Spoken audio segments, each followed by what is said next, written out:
All right, so welcome everyone to our resource session. I know most of you, but for those who don't know me, my name is Amrita Singh, and I'm the founder of Back to Source.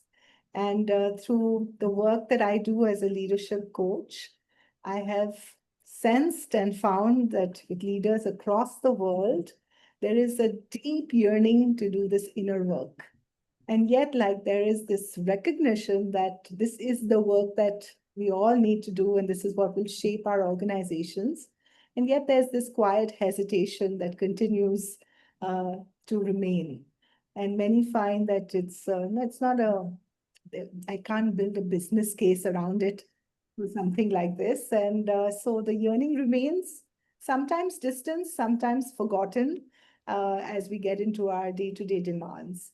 And for us at the resource sessions, is just a way for us to bring this collective dialogue to the forefront in a very unapologetic and yet open and courageous manner. And it's not about, finding some quick fixes, but making space for what truly matters. It's part of our larger intention that we hold and what we're calling building soulful organizations, which is a passion project, I like to call it that way, and but held with deep intention. And between us at Back to Source and Mark will join soon. It's a spiritual partnership with Being at Full Potential. And it's a conversation that began across geographies with friends, has now become a shared calling for all seven of us to reimagine the workplace as a sacred space, a space for inner development, and where outer impact can be felt, but starting from re-examining the way we see ourselves. And I really say that at the heart of it, it's a movement more than anything else that's seeded in love and nurtured in prayer and offered in the spirit of service. Good for Mark to just enter. And I think that may this just be a space where each one of us remembers, reimagines, and rise together. This second of our series, and it's a continuing invitation for you to join us, pause, reflect, reimagine, and just be in communion with each other. And today's conversation is titled The Workplace as a Fertile Soil for Transformation. It felt like a really nice title to give something like this. And I don't think that it could have been more timely, just the way that we see our world. It's fast-paced and yet it's fragmented. And even though the workplace is emerging as one of these most powerful grounds, I also feel that it's a highly underutilized space for personal and collective growth. And it really holds that potential to go beyond performance, to go beyond profit, to go beyond even purpose, and really allow for that expression of our pure potentiality. And I'm so honored to be joined here by Mr. Arun Wakhlu. I can only call him that because I remember him as having touched my life as I sat in Symbiosis as a student, management student, and he came and he took a guest lecture, and he has touched my life since then. And so I can only call him as Mr. Wakhlu. But of course, he's a pioneer in this field of heart-centered leadership and conscious organizational development. Um, Mr. Wakhlu, he's the founder of Pragati Leadership. Many of you already know that, are aware of that. You already heard, sir, how many people are just here because of your presence. And the other thing that's so attractive is that he's also um, leads the foundation for peace and compassionate leadership, something that I didn't know and something that I learned from him. And his work over so many decades, maybe like 4 decades, I would think, has gently but powerfully brought this inner dimension of transformation that, excuse me, we're looking at as like, oh, it's this new paradigm, but he's been doing it for so long into boardrooms,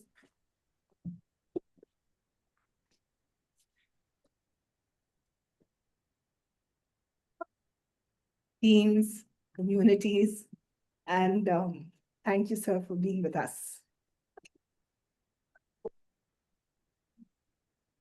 Thank you for having me over, calling me. Thank you. Recovering from a bad viral, and I did everything to ensure that I don't get this coughing bout, but it happens when it happens. It's okay. And in conversation with Mr. Wakhlu is someone who's very dear to us, Ruchira, and she's an integral part of our team.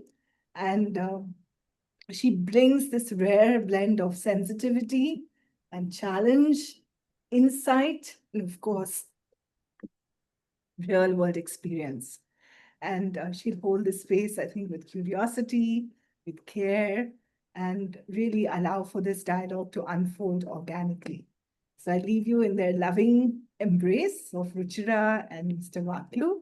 And thank you so much for all of you who said yes to this invitation. And I know it's going to be a soulful gathering. Thank you. Thank you, Amrit. Thank you so much, Amrita. And Arun, as invited by you, I'm going to take the loving liberty of addressing you by your first name. And thank you so much. Welcome to this conversation, and we are very grateful to have you here. And we would like for everyone to begin with a little bit of a silence and just a little bit of centering. So a few moments of closing our eyes. You can be off camera if you'd like, and just closing our eyes and being present to each other and being present to this moment.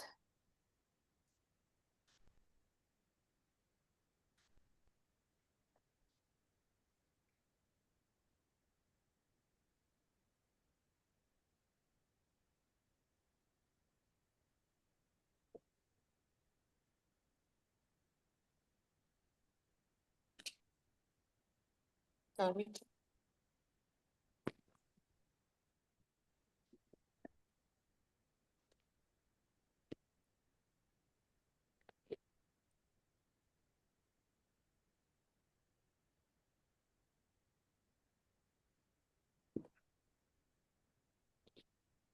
Gently inviting everyone back. Whenever you feel ready, please open your eyes and come back to the conversation. Thank you, everyone. So right at the start, Arun, like Amrita mentioned, this is, sorry, this, that, sorry.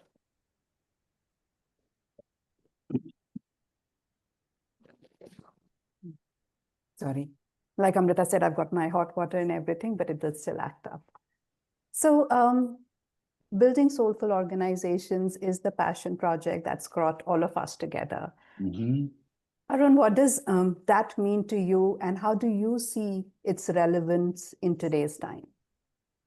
Okay, thank you. So I think the first thing to understand is that any organization is embedded in life. Life is a very beautiful, dynamic, awesomely intelligent system. And whether it is a personal life or an organizational life or society or economics or anything, it's all embedded in the wholeness of life. And life is soulful. Life is extraordinarily intelligent. For the last 3.4 billion years or more, it has been running beautifully, whether it's the rainforests or the oceans, or it's the galaxies or everything, it has been running with incredible perfection. So I think, Ruchira, the first thing we have to understand is that life is already soulful. And we don't have to build a soulful organization. We have to really come home to the soulfulness of life. And I've always thought of life as love in full expression. I mean, if you look at the way the cells work, if you look at the way the heart pumps, if you look at what's happening in your gut, 10 trillion cells are working away to keep the ecology and the immune system and the mental health okay. I mean, it is absolutely miraculous and awesome. So life is extraordinarily soulful. But what happens is somewhere down the line, we forget the soulfulness. We go into all kinds of things. We create structures and organizations which are disconnected from life and therefore lose soul and therefore become soulless or toxic or not very joy giving, not very thriving. So I think I'd like to reframe this whole conversation as coming home to the Mm-hmm. soulfulness and vibrancy and thrivingness of life. And that is really easy because life wants you to be like that. Life wants you to be joyful. It wants you to be healthy. It wants you, all of us, to thrive. But somewhere we have forgotten the whole thing. Mm-hmm. And I think the reason, in fact, I'm reminded when we started Pragati Leadership about 40 years back, I told people, we're starting an organization based on love. They said, "What? You mean a business organization?" I said, "Yes, a business organization." 40 years back, Ruchira, I was told by my friends, well meaning friends, Yeah. you're trying to make snowballs in hell. There's no such thing as love in business. You're trying to make a snowball factory in hell. But 40 years down the road, I'm very happy to say that we're seeing many, many organizations becoming more wholesome, more loving, more soulful, and that is such a joy to see. So I think later on, we will look at ways in which we can return back to life. We will see Yeah. ways in which we can make our organizations more aligned with life. And you also asked me, why is it so relevant? I think it's Yes. relevant because business has a huge impact on human life. I mean, if you just take, for example, if you just take the GDP of Facebook, the GDP, I mean, the total market cap of Facebook is greater than the GDP of Netherlands, Saudi Arabia, and Turkey. Apple, again, its turnover is greater than the GDP of Italy, Brazil, Canada, and even Russia. So business organizations have a huge impact on life. And what we've been seeing, I think Amrita alluded to it right at the start. If you really look around, you see a huge crisis of meaning. Gen Z, there's a huge crisis of meaning. There's toxicity in many organizations. There's constriction. There is, of course, the impact on many organizations on the environment, right? So business has the power to be a force of immense good, and business also has the power to be a force of a lot of destruction. And the difference is, are they aligned with life or are they not aligned with life? If they're aligned with life, they will be soulful, they will be joyful, they will honor purpose, planet, people, and profit. There's nothing wrong with profit. But profit has to be balanced with purpose, people, and the planet. And you can't just go on unilaterally plundering everything unconsciously and say, see how good my business is. Hello, but you're ruining the planet. You're robbing your future generations of what is theirs. The air quality, the land, the water, you're stealing from future generations. So these are some of the things that come to my mind when you said, is it relevant? I said extraordinarily relevant because businesses can be a force of incredible good. Yeah. And I think all of us have to work together to make that happen Mm. so that we rewrite the paradigm. Rewrite the paradigm of what is wholesome business, what is soulful organizations. Beautiful. And I picked up aligned with life and wholesome in a very meaningful way. Yeah, And when I hear you talk about organizations as living, breathing ecosystems and as vehicles of transformation, yeah. transformation is a word or a phrase that gets used a lot in organizational workplace context. So, how would you sort of differentiate, say, incremental change versus transformation in workplaces? And especially talking about inner versus outer dimensions Right. undergo that change. Would you please speak to that?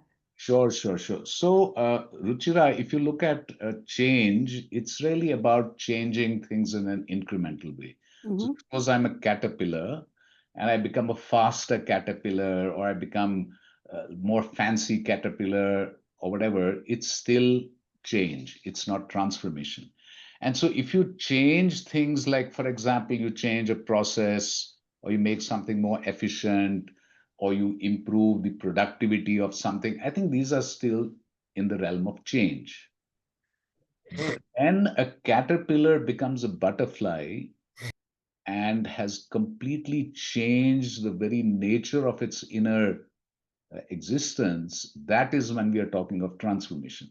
For example, it would mean changing your sense of purpose, changing your belief systems, changing your values, doing the inner work, what Amrita and you call the inner work. When we Right. start doing the inner work and cleaning up the inner messes, cleaning up the inner processes, purifying ourselves, and making ourselves a lot more like life. I mean, let me give you an example. If I'm a tulip, if I'm naturally a tulip, then alignment with life means then be a fully blossoming tulip. Don't try to become a rose. I mean, if you look at our schools, I mean, many children are tulips and they're told, no, no, you have to become a rose. Or if the person is a rose, no, you have to become a dandelion. Right? So I think transformation is really about doing the inner work, changing the patterns, the paradigms, the perspectives, the beliefs that really make for outer existence.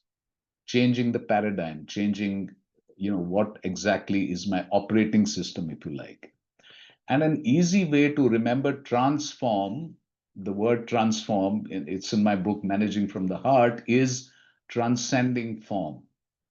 So if I'm stuck in a certain pattern, and that's the form or the pattern that drives my outer work, then when I transcend this form and step back from the form and say, hey, is there another form possible? Can I do something else? Can I look at it differently? That is transformation. Another little thing which is easy to remember is change is within the boundaries. When I play within the boundaries, that is change.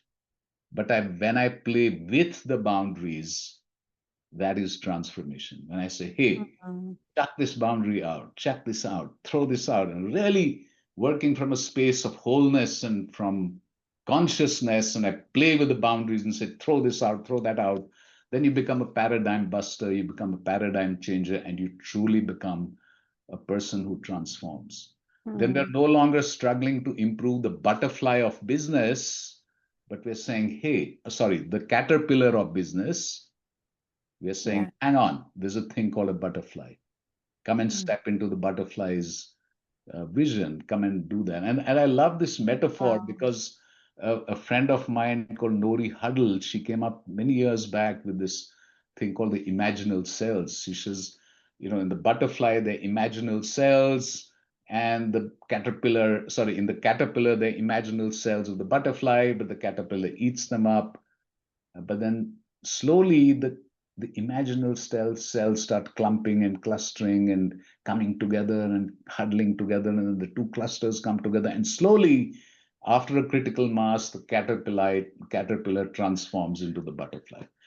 And Ruchira and friends, all of you, I'm hoping and praying, and I know this will happen, that all of us, all the jugnus, the fireflies, people who are committed to what we are doing today, will connect, converse, and co create and create the transformation that business needs.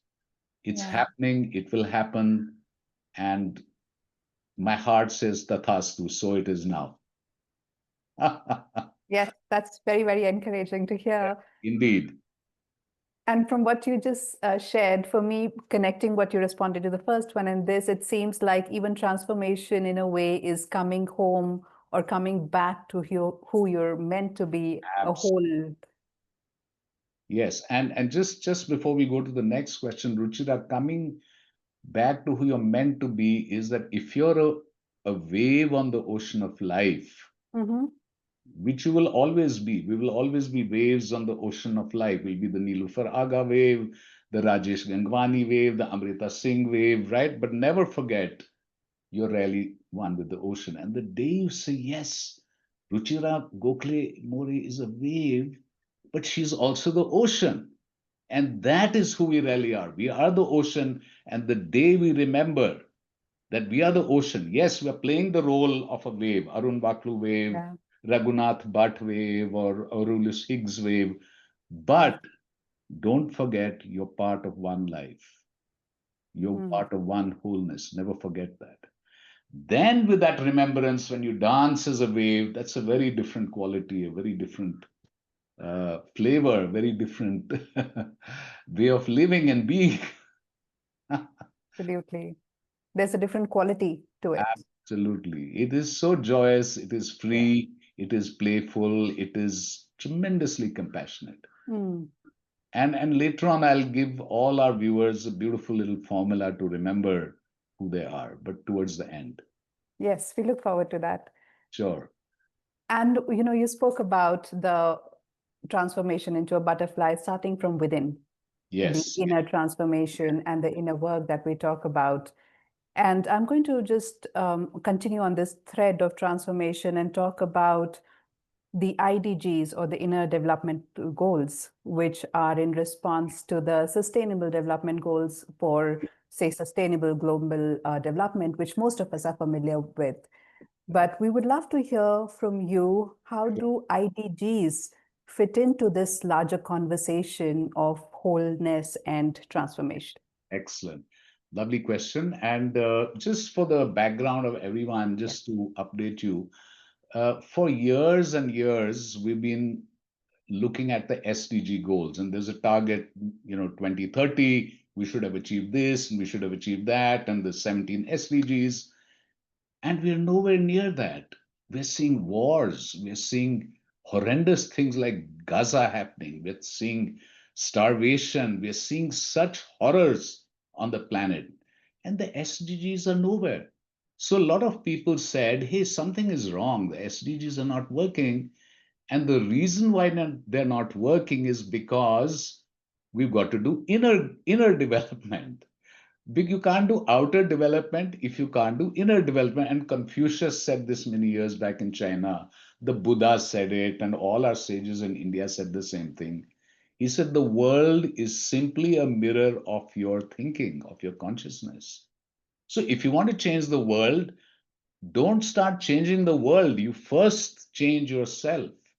In fact, Ghalib said it beautifully. He said, Ghalib said, this lovely poet, he said, Umar bar Ghalib, हम यूं ही गलती करते गए धूल चेहरे पे थी और हम आईना साफ करते गए the dust is on my Wow. face, it's not out there on the mirror, and I'm polishing the mirror, and we're polishing organizations and polishing social systems and doing this. Hello, that's not the problem.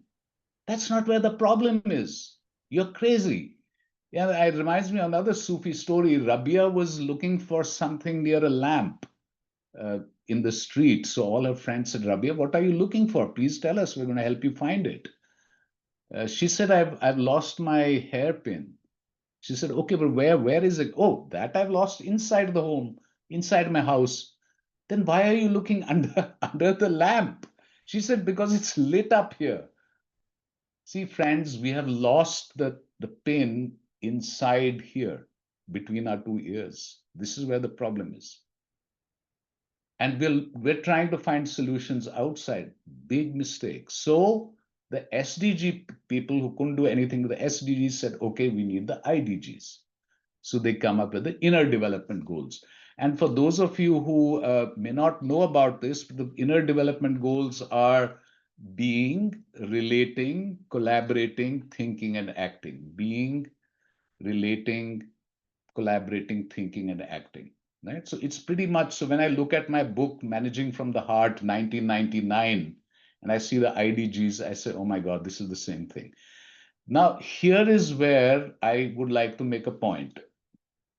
It's not enough to have these 5 tiles like this, 1, 2, 3, 4, 5. It's not good. Because at the heart of all these 5 is really being.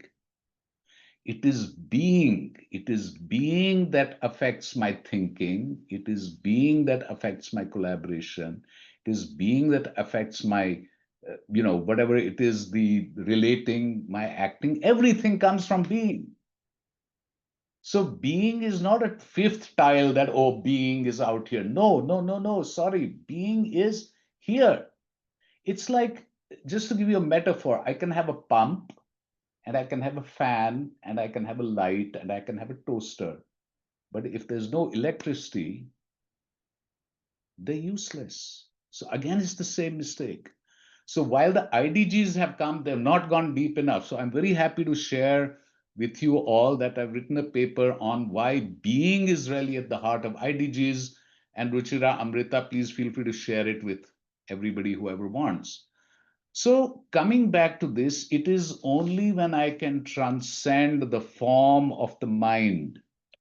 It is only when I can transcend the forms of my conditioning. It is only when I can transcend the conditioning and paradigms and cravings and aversions of my ego and the mind that I can truly be a pure channel for sustainable development, for inner development, and so on. So I think, again, my hypothesis is that we have been true driven by the West. The IDGs came from the West, the SDGs came from the West, and the Eastern wisdom, which has talked of these for millennia, was never looked at.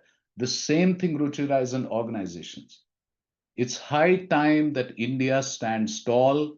The Yeah. East, China, India, Vietnam, Thailand, the East stands tall and say, guys, this is really how we live.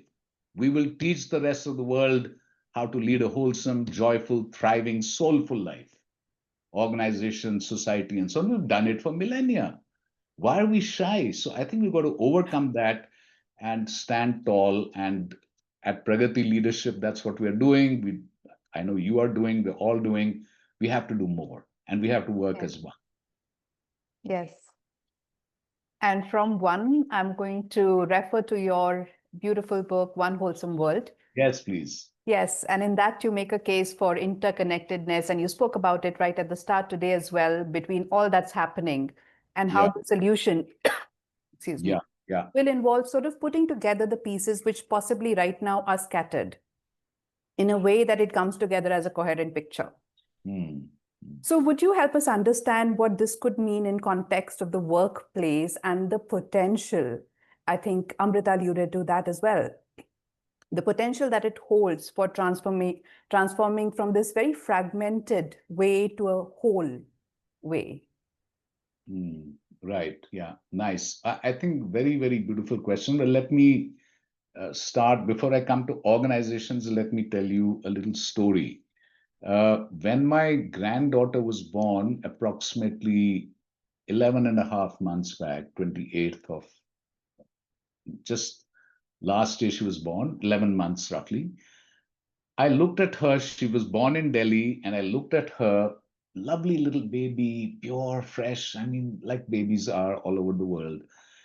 And I said, my God, she is going to smoke 4 cigarettes every day because of the AQI of Delhi being 400. Normal safe level is about 100 or less. AQI, air quality index of Delhi, is 400.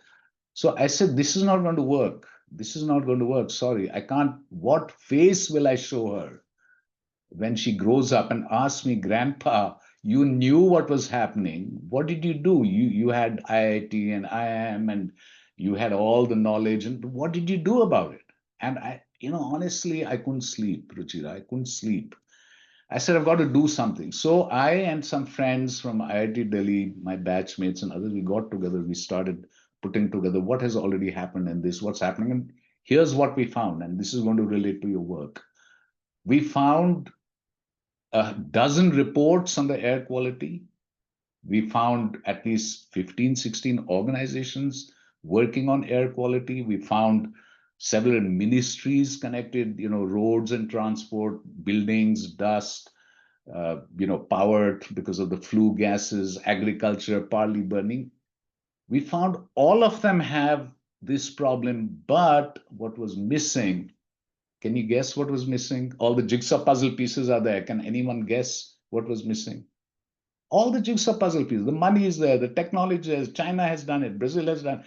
Everything is there, but what is missing is the pieces not aligned in action. Absolutely, Anil. Bilkul. No alignment in action. No common purpose.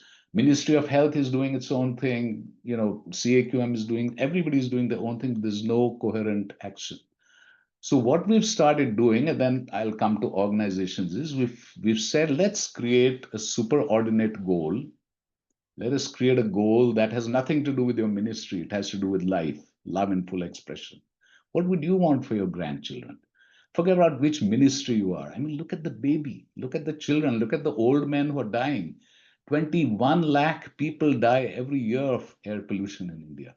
21 lakh people. That's not small numbers, right? So I said, look at that. Look at what will happen, the colds and coughs and things that will happen. Please look at that from a humanistic perspective, life perspective, and come together. And now I'm very happy to inform you that yes, sectoral groups are being formed. We're cutting across organizations. We're cutting and taking life as a purpose. Now, the same thing happens in organizations. I think all of you would recognize that one department doesn't talk to the other department. There is what is known as silos. Conversations don't happen. Everyone's running to the boss and so on. So we have a beautiful program which we run called One Bonding for Greatness, in which what we do is, and very simply, we say, okay, let's first look at appreciatively what is available, appreciative inquiry. So we look at what are you good at? What are the gifts you bring? What are the gifts you bring? What does this department bring? What does this organization bring? And the air quality thing, what does IIT Kanpur bring? What does IIT Delhi bring? What do you bring? Appreciative inquiry to look at what are the gifts. Number two, shared vision. What's our common vision? Think about your great grandchild. Think about Delhi 30 years from now, 2030. So creating a shared vision and then using tools like open space technology, RASI matrices, teamwork to really get people to align with some of the projects. So this has worked very well. This has worked very, very beautiful. And thank you, Anil. You're saying a Medanta lung surgeon in Gurgaon. We know shared. Yeah, exactly. I mean, it's there.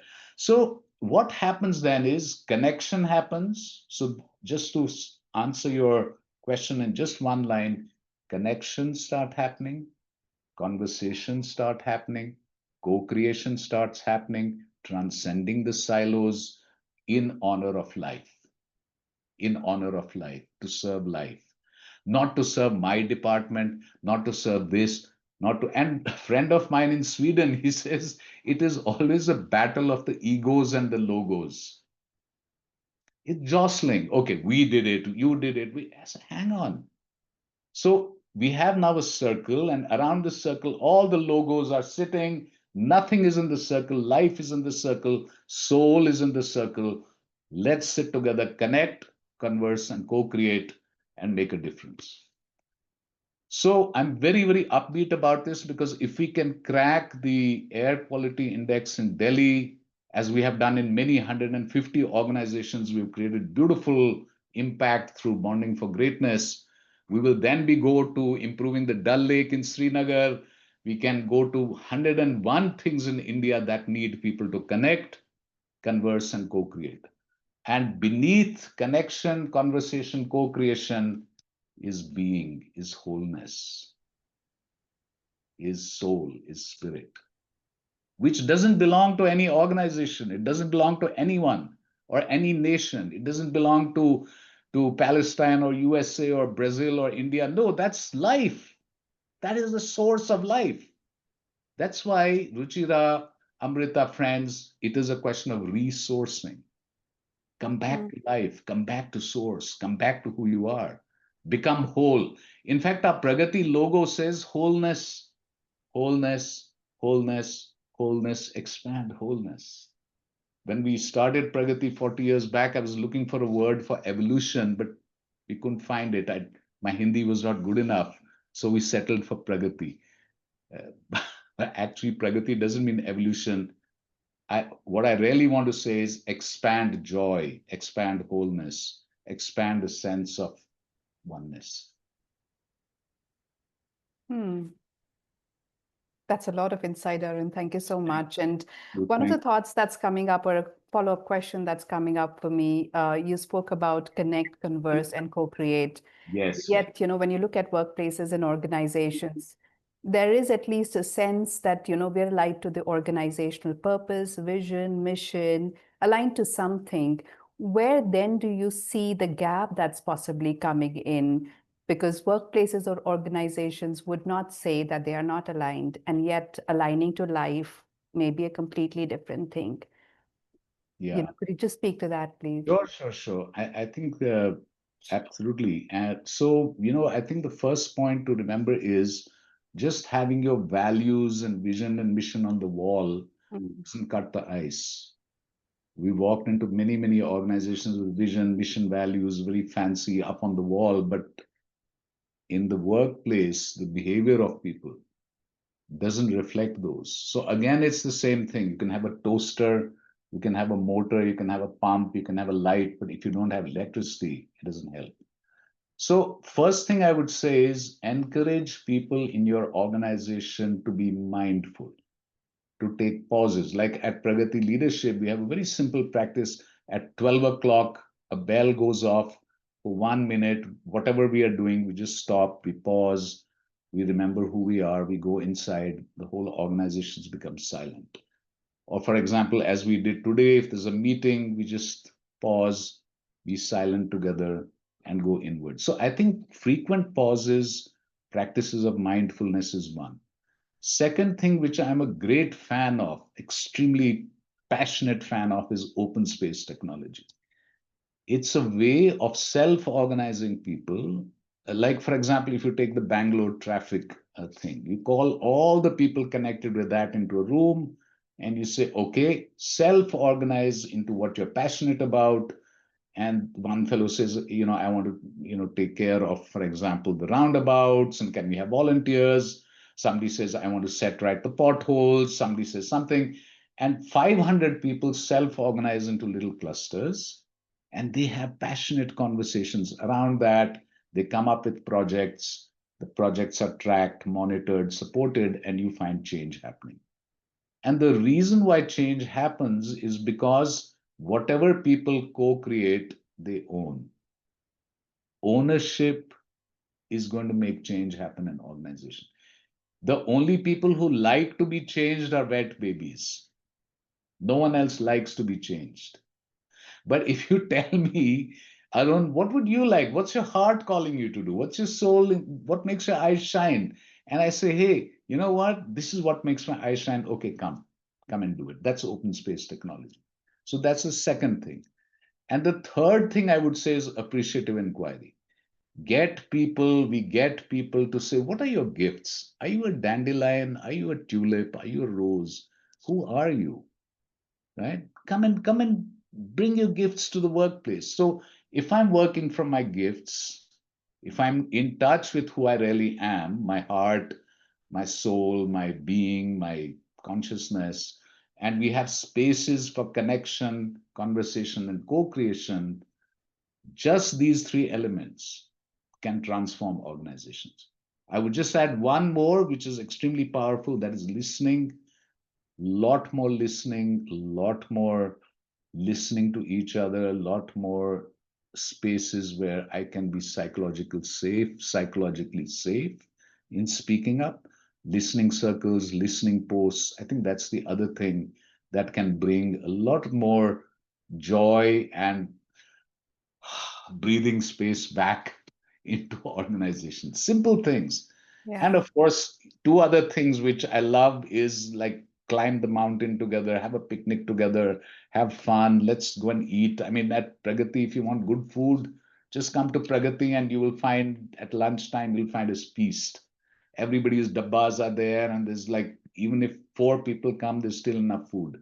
So eating together, celebrating together, dancing, music, climbing up the hill, uh, just having fun, just living life joyfully and totally. I think Yeah. that's these are something. I don't know how much I've answered your question. No, I think, yeah, whatever needed to be answered is being answered. And what I'm also sensing is that there's a lot of allowing in what you're saying, that there's a lot that needs to just allow to happen. of its own volition, Ab- and so on. Absolutely. And then maybe the work of building soulful organizations, the building part of it is really about putting to rest the barriers that may come in the way of allowing, right? That's how I'm starting to see this work. Absolutely. Absolutely. It's not so Yeah, much about adding more structures, more right. processes. It's That's right. purifying, Mm, decluttering, allowing. I think you said it beautifully, Ruchira. That's exactly what it is. right. Because life is so intelligent, it is so beautifully geared up for 3.6 billion years to Yeah. thrive, to be resilient, to be joyful, to reproduce, to grow. That's life. Now, what can you do better than life? Now, people say, oh, AI has come. I said, forget AI.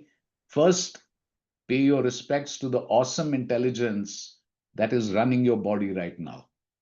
First, pay Very respect to true. that AI. Then Yeah. you talk about artificial intelligence.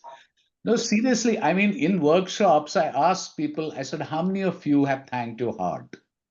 So they look Mm, at me, what? What? This is a business organization. Hello, what are you talking about? I said, look, your heart pumps day in and day out, 24 by 7, under all conditions, and it never once says, sir, what about my increment?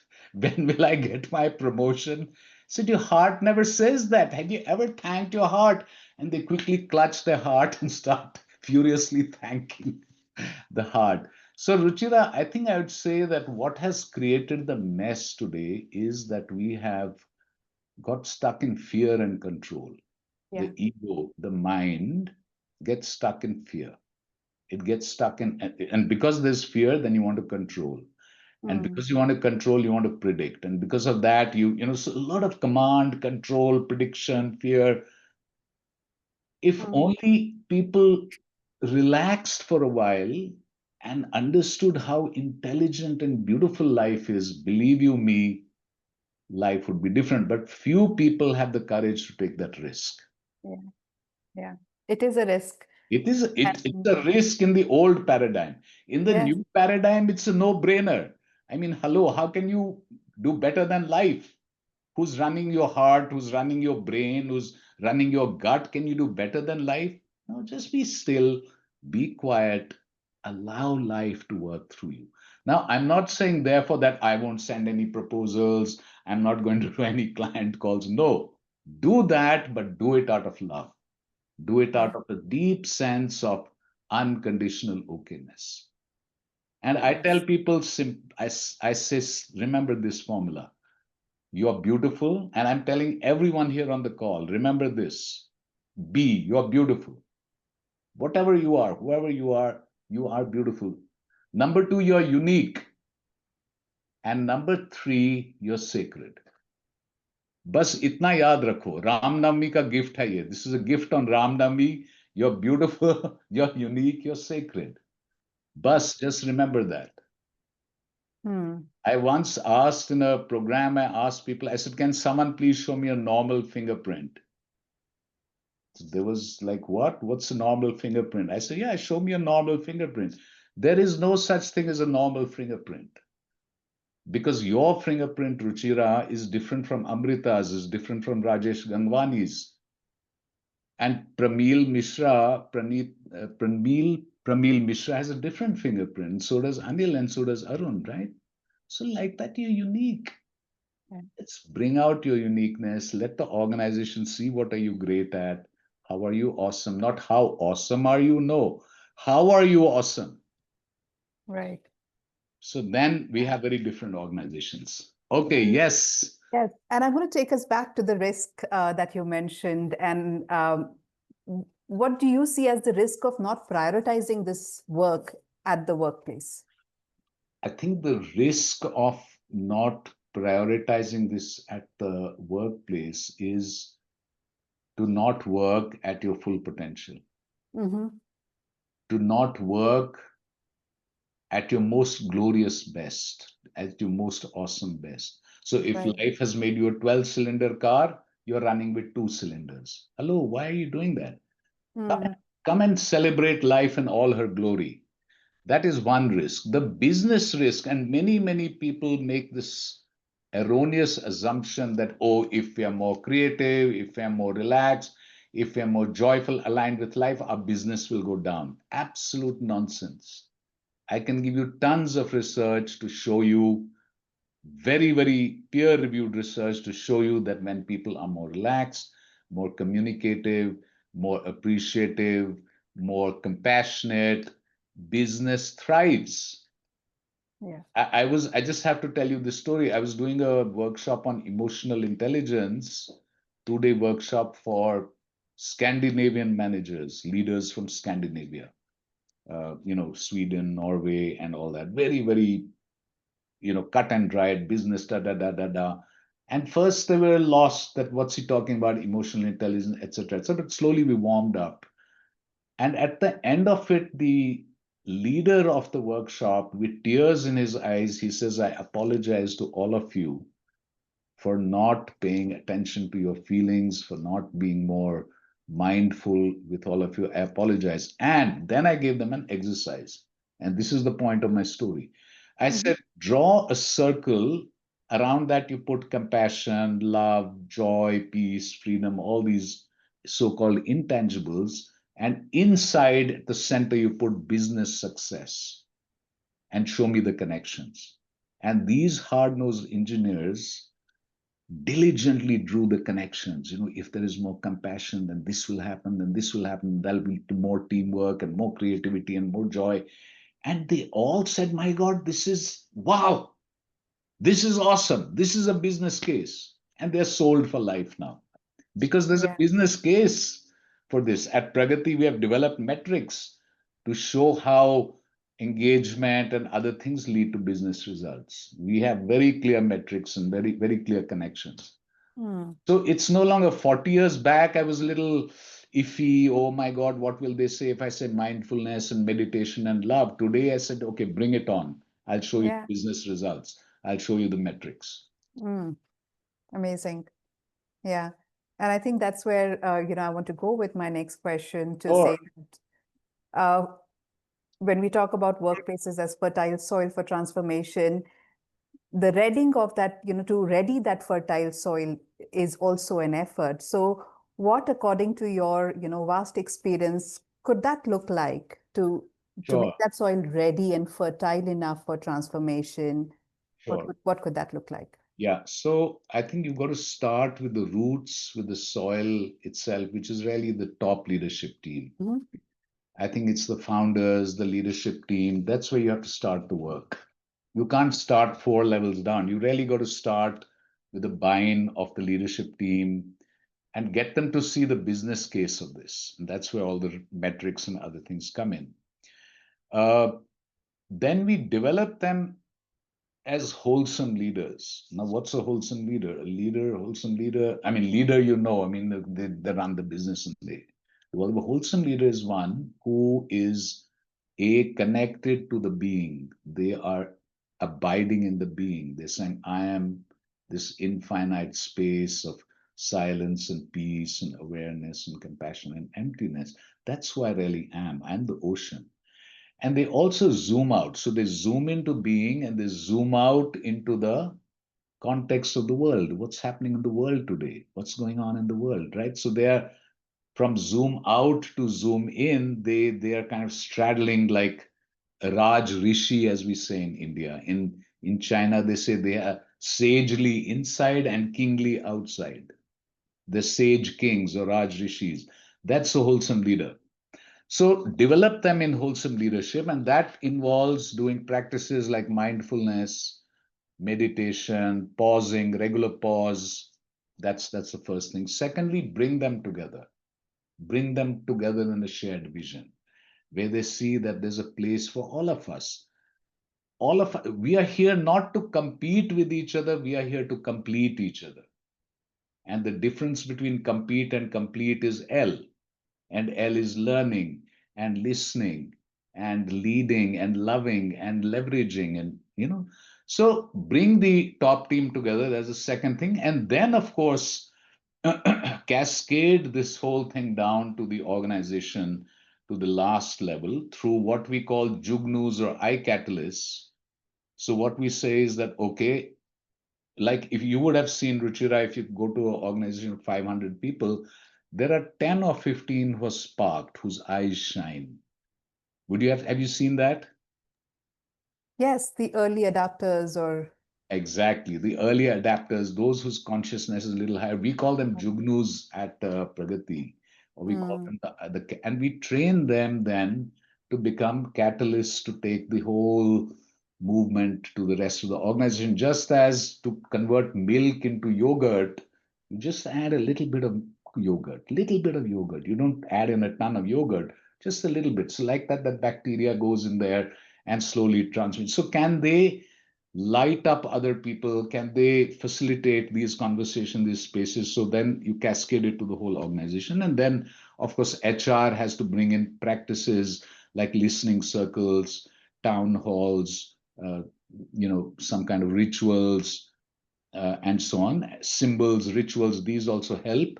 And of course, skill development in certain areas which may be required depending on the context of the organization.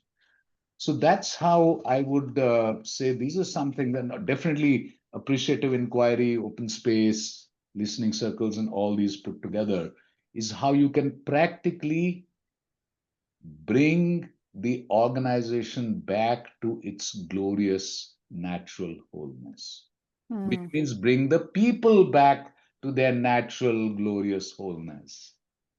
Because mm, what is an organization? It's you and me and all of us. That's an organization. Can we be silent? Like, for example, one of the rituals is to be silent together, like I mentioned. The Brahma Kumaris, every hour, a bell goes off and they just all sit. If I'm chopping potatoes, bell goes off. I have to stop for 1 minute. Just remember who I am, silence, be peaceful. And they call it traffic control. Now, that's a ritual. That's a beautiful ritual. Or, for yeah. example, today, even as we are speaking, there's a prayer going on at our office, which I'm missing, but it's a lovely prayer to remember our ancestors, to remember uh, to remember life. Who's giving Mm. my breath? Who's making my heart beat? Please. Let's not forget that. So, rituals, HR practices, policies, then some of these things that I mentioned Yeah. is the practical way to go forward. And would you be able to add any kind of a success story that you have witnessed or been a part of in this kind of workplace as per type Yeah, story? yes. I think Mhm. just using what I've already told you uh, in a program called Bonding for Greatness for a large manufacturing company in the space of paints and dyes. We did a workshop, got people to do exactly what we mentioned, and really took, used open space to identify projects. So people clustered around different projects. Like, for example, one of the problems was when the ice was flowing into the big containers where the chemical processes happened, it was getting choked in tubes, right? Mhm. So that was a problem, and that affected the quality, and a lot of wastage happened. So one group said, we're going to work on that. Another group said, hey, the inventory has gone up too high and let's work on that. So that was another group. So we stayed in touch with them, and all these projects were monitored, tracked, regularly conducted, and they saved about 40 lakh rupees. They saved. The engagement went up. People are very, very happy. Mm. So huge financial savings arising out of making the organization a little more soulful. Now, this is one example. Like that, we have 150 Yeah, other case studies of the same thing, but it's the same principles, Ruchira. It's absolutely. the I same can see that. pattern, the same pattern. Same patterns. And I think it's also a little bit of commitment from leadership to go beyond that very ROI kind of an approach Absolutely. and to And trust rather than want outcomes. absolutely. And in this particular case, the leadership, I'll tell you their larger mission or vision is we're going to be spiritually fulfilled. Mind you, this is a business organization. Wow. It's one Mm. of the largest paint and dye manufacturers in the world. And they just Mm. taken over a German company, and they've been our client for 20 years. So their mission is we want to make our organization spiritually fulfilling Wow. socially just, and environmentally sustainable. Mm. Business organization, mind you, spiritually fulfilling, Wow. socially Yeah, just, beautiful. and socially just and environmentally sustainable. Mm. And I mean that's amazing. And if you look at the business results, they're thriving. They just took over a German company, merged it, brought it over, and now they have people from Brazil, and they have people from Germany, people from Japan, people from all over working as one Mm. family. Yeah. Vasudhaiva Kutumbakam, one family. So I think it's possible. There are ample success stories. And Yeah. I'm looking forward to sharing with all of you the story of how Delhi's air got came down to less than 50 by 2030. I'm working on it. We're working on it. So hopefully I will share that good news also with all of you. Yeah, we'll be on the lookout for that as well. But participate in it if you Yes, can. whatever. Yes, absolutely. I think you Yeah, will, a lot of people will enthusiastically I'm partake I'm sure, sure. and Anil, I know you're sending many questions into the yes, chat. and we will get to the questions. I have Well, just one final question, and I was just yes, going to say please. that Yes. anybody who has questions, please put it in the chat at this point. I already see some coming in, and just this is just a final request, Arun. What if you could share like a final thought or an invitation which you would like to seed in the hearts of the listeners, what would that be? Okay, thank you, Ruchira. I would simply say, first of all, is reclaim your oneness with the Ram, the Allah, the Jesus, the Krishna, whatever name you give it, which is the heart of life. Reclaim your oneness with that. And I had promised I'm going to tell you what is this oneness all about. So it is when you come home to your real self, it is a space of infinite silence, peace, awareness, compassion, and emptiness. This is who you are at your core. You strip away the layers of the body, the mind, you strip away your stories, you strip away your everything, the past, the future, and you're left with the space of infinite silence, peace, awareness, compassion, and emptiness. So, first thing I'd like to leave with you is practice sitting still and remembering who you are. Number one. Number two, use your gifts in compassionate and kind service to other people. You were born for service, you were born for kindness, you were born to share your gifts. So find out what your gifts are and share them freely. If you're a good teacher, will teach people. If you're a good listener, listen to people. If you love to make business and make money, fantastic, do that and then give to charity. Feed the homeless, feed the hungry. So give to others because they say, kafan mein, can you just mute your mics, please, everyone? Thanks. कफन में जेब नहीं होते और कब्रों में अलमारियां नहीं होती हैं. There are no almirahs in the grave. There is no pockets in the coffin. We go back empty handed. So, whatever time we have here, use your gifts, give, give, give, give, give. Never forget who you are. So, Yogeshwara Krishna, Partho Dhanurdhara, that's the last verse of the Gita. Yatra Yogeshwara Krishna, Yatra Partho Dhanurdhara, Tatra Shriha Vijayo Bhutiha Dhruvanitir Matir Mama. Wherever there is this beautiful space of love and being, and where there is Arjuna, the wielder of the bow, the man of action, where both of these work together, you will have Shri, wealth, Bhutiha, happiness, you will have success, Vijayo. Make this your firm policy. So, Ruchira, that's Thank my you. Beautiful. last seed for everyone, and so grateful to all of you. I can't tell you how happy I am that you're all here. Yes, the So many, question. many questions. And Sure. I know the questions that have come up at the top, some of them may have been answered along the way. Some Okay. start with the more recent questions. Those of you who've posted it earlier and those have not been answered, I would request you to just repost it here. So I think one of the questions is, how did you handle initial stubbornness from organizations?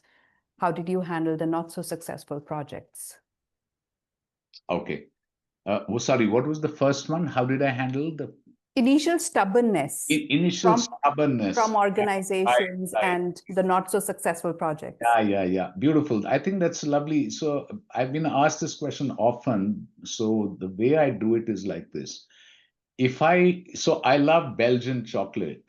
I love it. And it's very melty and smooth and nice. But if I want to catch a fish, I'm not going to put Belgian chocolate on the hook. I'm going to put a worm on the hook. So initially, we did not talk about meditation and mindfulness and love. We didn't do that. We said, okay, what do you want? We want to solve these problems. Okay, let's solve the problems. So we had our understanding and our consciousness at the backdrop. But in the front, if we saw lock like this, then we put a key like this. If we said business had a lock like this, we put a key like this. So we didn't kind of come head on with, we are the crusaders, we are the love people. No, we said, let's serve you. And at the backdrop, we were working with managing from the heart and other things. That's one. So we never took on head on. And I believe never fight forces, find a way to love them, find a way to envelop them in your love, and that love will show you a way. So we stumbled through that in the beginning.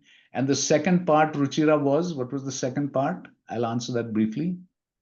The not so successful projects. Not so successful. Yeah, sometimes it bombed. Well, that happens. I mean, any surgeon kills a few people. Well, that's part of the story. So we did have some unsuccessful things. And I remember in Sweden, again, we talked about it and they said, hey, what's this, all this mumbo jumbo from the East? We don't want it. And so, it was unsuccessful. They have been like that, but you learn along the way. You learn. But one of the biggest learnings I learned is that whatever is the nature of the plug, use that adapter. So if the plug is like this, don't come in like this. If in Hong Kong this is what it is, then you talk this. If in Egypt it's like this, then you say Alhamdulillah and you do it like this. So you don't, so adapt to the audience. Yeah. Another question, this is from Anil, is when you are a part of the system, whether your own organization or a community, and experience challenges in alignment, do you have any anecdotes for that? Oh, many, Anil. I mean, every day there are challenges and situations. Well, the first paradigm that I use is that every situation is prasadam. Every situation is a gift that has come to show me something, that has come to teach me. So I don't resist it. I welcome it. I say, okay, what have you come to teach me? Right? So have you come to teach me forgiveness? Have you come to teach me adaptability? Have you come to teach me resourcefulness? So whenever difficulty comes, I see it first as something that has been sent by existence to teach me, to elevate me, to take me to a higher level. That's one. Secondly, then, of course, you sit silently, you meditate, and you find a way. Because I have found when I sit at 4 o'clock or 5 o'clock in the morning and I meditate, it's almost like a divine download happens that, okay, do this, do that, you get guidance. So I trust that guidance a lot, and it has never let me down, even in the most difficult situations. So, Anil, these are the two things: accept radical acceptance and listen to intuition. When I'm taught from outside, that is tuition. When I'm taught by the inner guru, that is intuition. So I get tuition from my inner guide, and believe you me, Anil, marvelous, marvelous guidance. I can't ask for anything more. Thank you.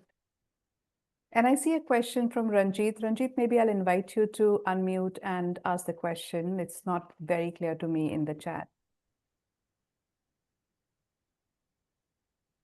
Yeah, can you hear me, Arun?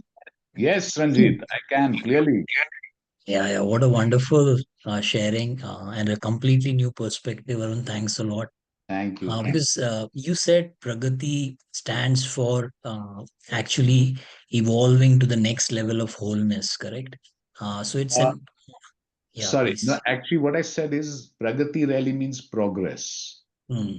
But what I was looking for when we started Pragati was evolution, because the logo, this logo that you see here, is really about expanding circles, expanding wholeness, expanding wholeness. So it's really about evolution. So I don't know the Hindi. If somebody's good in Hindi here, or we can do a chat GPT search. What is the Hindi word for evolution? Actually, the meaning was evolution. Yeah. So, Utkranti, Utkranti, Sushil Prasad. Thank you. Utkranti. Thank you. so my question was, Arun, was what's that next wave of expansion or consciousness that you see is coming or seeding in Pragati? Excellent. I think that's a beautiful question. I have yet to share it with all my team members, but thank you for asking. So first is the innermost essence, the being is does not expand. That is infinite consciousness. It's pure sky like love, space, SPAC. But once you abide in that, on the outside, many things happen. So here's what we see happening. Here's what I clearly see happening. We will be uh, working with all of you. We'll be working with Amrita and Mark and Ruchira and many others to dance the dance of not Pragati, not this organization or that organization, but the dance of life. We will celebrate together, learn together, grow together, and we will keep expanding, expanding, expanding in a way that, for example, in Switzerland, a friend of mine says, "Hey, I have left so and so organization. I'm in Switzerland. Can you please let's do something together?" He has his own organization. Now, I'm not going to say you dissolve your organization, hello, and join Pragati. No, hello. Why should he do that? Why should the sunflower dissolve sunflower and join rose? Please. We need a rose and a sunflower and we need tulips. So, from all over the world, we'll have fractals dancing on a single platform dedicated to life. And each of these fractals will be an autonomous, independent, interdependent, independent in one way, autonomous, but interdependent, linked with the same values, the same vision to the mothership. Have you seen a spider plant? Has anyone seen a spider plant? It's like this, and then little runner comes, and little things come out, and then little spider plant comes there, and like that. So it'll be like a spider plant. So there'll be the Japan fractal, Romania, Georgia, Switzerland, USA, and not only will be doing work for business organizations, we'll be doing work for governments, we'll be doing work for NGOs, for education, utilizing the gifts of all in the system. This is what I see clearly, and this is what is happening through us and will continue to happen through us. Now, whom does this belong to? Belongs to all of us. It belongs to life. In fact, I started a movement called Copy Life. So you had copyright and you had copy left. So copyright, oh, we own the copyright. Then some people said, no, no, no, that's too capitalistic. We've got copy left. So they made copy left. We say, hello, forget the right and left. Copy life. You don't put your name on it. When you want to share it, just share it. Do you know that the guy who made the QR code could have earned trillions of dollars, but he just gave it away free? So we have so much knowledge. We're going to give it out freely. We're also going to charge, and all that will dance together. So we will be one with the dance of life. We will be one with the wholeness of life and have a ball. You're already having a ball, but the ball will become bigger and expand more.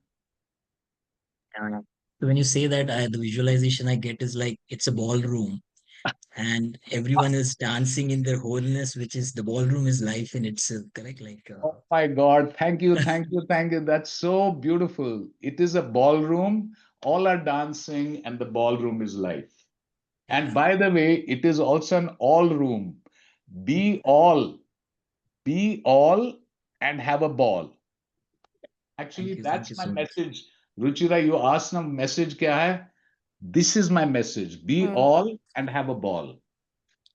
Beautiful. Ranjit, thank you so much for bringing that beautiful Ranjit, vision. thank you for that question. Yeah. Yes, Yes, Amrita. please. I just want to just interject a little bit, just to just share with you that the seven of us who run this building soulful organizations are being all and having a ball already. So that part of your seed has started to grow already. We all run our own independent organizations, but we all come together with this common purpose. Excellent. So now you have a little student in me. Teach me how you do it because we want to do it all over the world. And with you, we want to dance with you. Why not? Everyone is welcome. All are welcome. So I think this is the new paradigm of business. It will be interdependent, enlightened, conscious people who are not stuck with forms, who are not stuck with boundaries too much, but who are dancing, celebrating, giving life the best they have. And just imagine if I'm not good at marketing and Ranjit Nair is very good at marketing, hey, come and help us market. Or Sushil Prasad is very good at doing inner work, and I'm not so okay. Sushil, you please help me. Sushil is not good at this. Okay, Nilufar, come and help. So I think we are here to complete each other, not to compete with each other. This is what I told Mark and Amrita when you came to my home. This is what I told you, and I'm saying it again. And it requires tremendous faith in the heart, in the purity of the heart to pull this off. And we will do it. It is happening. We will do it for sure. In fact, I'm saying it's already happened. It's happening as we speak. Hmm. Any other comments? And if anyone wants to say anything, please feel free to do that. Yeah, I think I'm just going to open it. If anybody would like to come in, we have another 5-7 minutes. We can take maybe one question. If anybody would like to unmute and come in with a question. Sure. And I really want to thank Ruchira and Amrita. I want to thank Mark. Thank you, Mark. Good to see you again. And to thank all who are present also. Yes, please, let's have a few more questions. Or if you want to share something, is that okay, Ruchira? If they want to Of share course, word, absolutely. I think Aurelius Higgs. Marcus. Hello, can you hear me? Yes, loud and clear. Wonderful, wonderful. Wonderful conversation. I was there the whole time, but the house was waking up, so I had the lights off. You said something in regards to the butterfly in the cocoon earlier. And I always think about, the butterfly dissolves completely in there. Mhm. But between the East and the West, the thing that those who are doing the inner work, I keep in mind is that you hold a vision for it while other people can't see it. When the butterfly is in the cocoon, people don't see it, and when they don't see it, they can't believe it. So it's how do you hold that vision for it before it comes to fruition? Mm, Um, yeah. that's what I was thinking of when you were saying that, because and everybody is on their journey, but just holding the vision, right? Yeah. So, Marcus, right? Marcus or Yes, sir. Marcus Aurelius Yes. Higgs. Okay. So, Marcus, I think that's a lovely question. The way I'm going to share a very personal answer, and that is when no one else has that vision, you hold the vision in your heart. Don't bother about whether others see the vision or not. First, tend to that vision in your heart, in the silence of your heart. It's between you and life. So forget about all the people, forget about your organization and people and everything. Just hold that vision in your heart and tend to it with great love and affection and nourish it as if it's a tender little seed, tender little baby. And slowly it grows and it grows and it grows. And slowly, if you trust life, the time will come when you will share it with other people. Like right now, the time has come to share. Somebody asked me, and Ranjit asked me, what's your vision for Pragati? I shared it, even though I haven't shared it yet with my own team. Some of my team members are here.